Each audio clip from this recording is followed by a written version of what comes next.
The first Slam Dunk is not the first Slam Dunk movie, nor is it the first part of the story. It actually covers the final match of the manga. Now, I actually read this part of the manga back in the day after the original anime ended, and I was always disappointed that it never got animated. So here we are, 2 decades later, but better late than never. The first thing that stood out to me about this movie was just how realistic and detailed the action was. You have things like the footwork, the body positioning, the off-the-ball movement. It looks like it came straight out of a real basketball match. Now consider that my most recent basis for comparison was the most recent basketball anime I watched, Kuroko no Basket, aka the basketball which Kuroko plays, in which basically every character develops some kind of superpower. So in comparison, something like Slam Dunk, where you have the main character developing as his final technique a simple mid-range jumper, that seemed kind of boring back in the day, but nowadays it is actually kind of refreshingly realistic.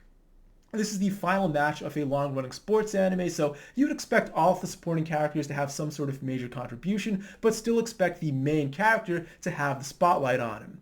That's what they did in the manga, but in the movie they changed that up. They actually gave the spotlight to number 7, the point guard over here, Ryota Miyagi. And I thought that was kind of weird because he's arguably the 5th most important character in the movie.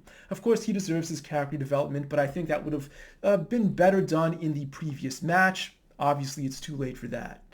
The character designs looked a bit different in this movie than they did in the old anime, and I actually do like the character designs in this movie, but while they were tweaking those designs, I wish they had changed up the designs for Sano's team because that team, it had several characters who looked exactly the same. It was a problem in the manga, and it was a problem in the anime. At least that's one thing that Kuroko no Basuke did better. They kept their character designs unique.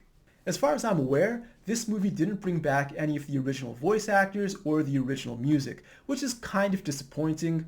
The new music and voice acting fit the movie just fine, but still, for people who view the series nostalgically, we want to hear at least some of the old stuff. I guess that's part of the philosophy of calling this the first. You want people to treat this as if they're watching it for the first time and having a completely new viewing experience, but still, I and many others surely wouldn't complain if they just packed this full of nostalgia. Anyway, final grade for the movie, double plus, although it's kind of a cheap double plus because this is the last match of a long-running sports anime. It's supposed to be the best part. For the whole series, I'd say it's single plus from start to finish, although I would give it a triple plus for its legacy, because this is the anime/manga that made Japanese people care about basketball. And on one final note, I didn't get a door prize for walking into this movie because I got to it a bit too late and they probably ran out of supplies.